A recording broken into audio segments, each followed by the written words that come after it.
Olá, meus irmãos, graça e paz seja convosco.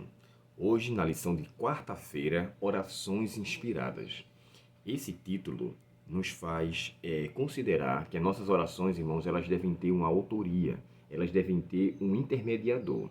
É a nossa boca que fala, mas a nossa boca fala através do instrumento do qual estamos sendo utilizados, ou seja, quem está por trás de nós.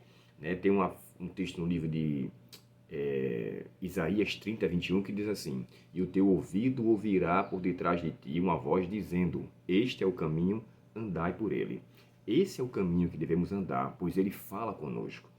O próprio Jesus chegou a dizer que a pessoa do Espírito Santo, ela fala, ela auxilia, ela orienta.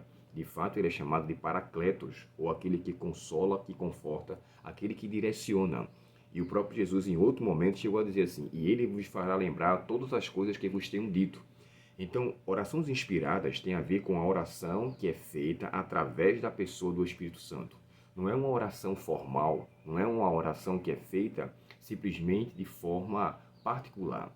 Você rasga o seu coração, você se abre diante de Cristo e diante daquela situação o Espírito intervém em sua vida e faz com que a sua oração e sua prece seja de fato inspirada pela pessoa dele. E esse Salmos, que na verdade é um Salmos isso aqui, tá? O capítulo 23 de 2 Samuel e o verso 1 e 2, Davi ali começa falando sobre ele, mas imbuído pela pessoa do Espírito Santo. E deixa eu ler com vocês esse texto para deixar isso aqui bem didático. O início do Salmo, o início do texto de Samuel diz assim,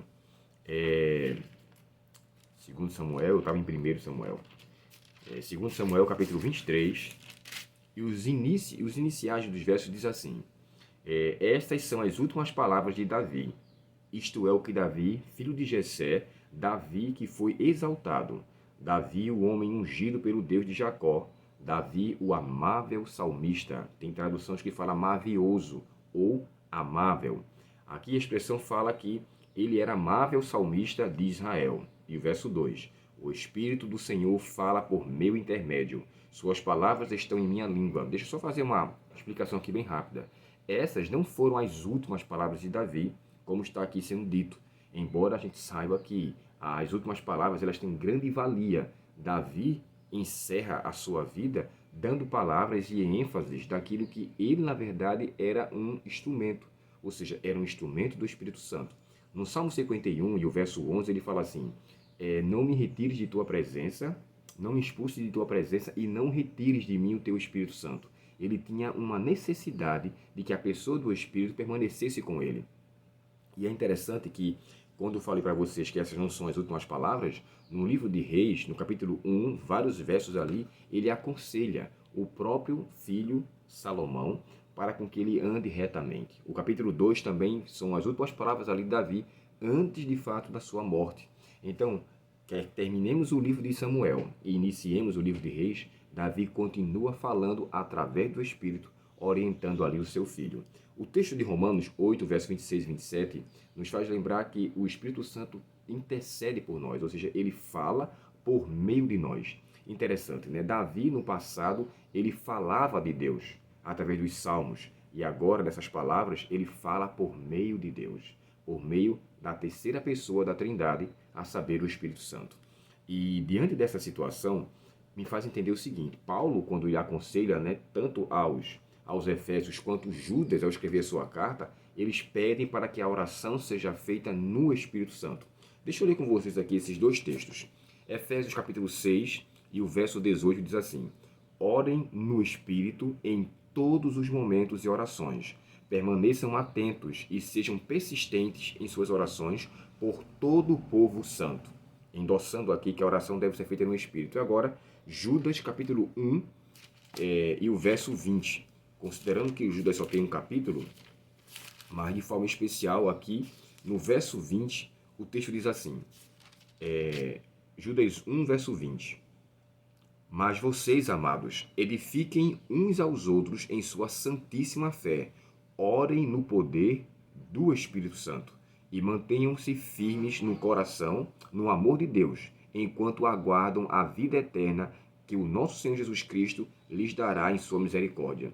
Então eu entendo aqui o seguinte, o início do texto de Samuel, né, é um cântico, é um louvor de adoração, e as últimas palavras dele são desse aspecto, então a gente já entende. Davi termina a sua vida louvando a Deus. E as últimas palavras dele, se for a nível de cântico, esse foi o último cântico. As outras expressões que é dita, tanto nesse capítulo 23 de 2 Samuel, quanto na expressão do livro de Reis, ali são orientações que se é dada. Mas, inicialmente, na parte introdutória, ele fala no Espírito e clama a Deus. Ele ora em nome de Deus, ou ora por meio de Deus, melhor dizendo. Ele ora por meio do Espírito Santo. E quando aqui Judas descreve que a gente deve orar dessa mesma forma, porque levando em consideração que estamos próximos à volta de Cristo, isso demonstra devoção, comunhão e um relacionamento. Então, orações inspiradas, canções inspiradas são unicamente feitas através do Espírito Santo. Que eu e você façamos assim, que nossas orações, nossas canções, nossa vida seja uma harmonia com a santa, boa e agradável vontade de Deus. E para que isso seja uma realidade, só fazendo no Espírito Santo, orando na pessoa do Espírito Santo, deixando ser de fato instrumento dele. E assim seremos verdadeiramente louvores, ou seja, seremos motivo de louvor a Deus por tudo que ele tem feito por nós. Deus abençoe você e lhe conceda um ótimo dia em sua presença. Vamos orar ao Senhor nesse momento. Querido Pai Celestial, obrigado, Senhor, porque a inspiração é do Senhor. É o Senhor que usa-nos para fazer o teu serviço. E nós queremos depositar em nossas vidas em tuas mãos, para que assim como Davi, assim como Paulo advertiu aos Efésios e também Judas, possamos fazer orações no Espírito Santo e nos ajuda a orar de acordo com a tua vontade. Dá-nos esta bênção, perdoa nossos pecados e obrigado pelas canções que o Senhor nos deixou no livro de Salmos, para que aprendamos que, na verdade, vale a pena estar vivendo um relacionamento estreito contigo, para que dessa forma a nossa vida seja realmente uma harmonia tua santa boa vontade. Te pedimos essas bênçãos, agradecidos com perdão dos pecados, em nome de Jesus. Amém. Do fundo do coração, irmãos, muito me entristece quando alguns tiram do Espírito Santo a sua atuação como personalidade e fazem com que, lamentavelmente, ele seja um ser derivado. O Espírito Santo é uma pessoa distinta que merece a nossa adoração, merece o nosso extremo respeito e, acima de tudo, nosso agradecimento pela sua existência em nossa vida. Sem ele, irmãos, estamos miseravelmente perdidos. Louvado seja a pessoa do Espírito Santo. Deus abençoe você e um ótimo dia. Até o próximo estudo, se Deus quiser.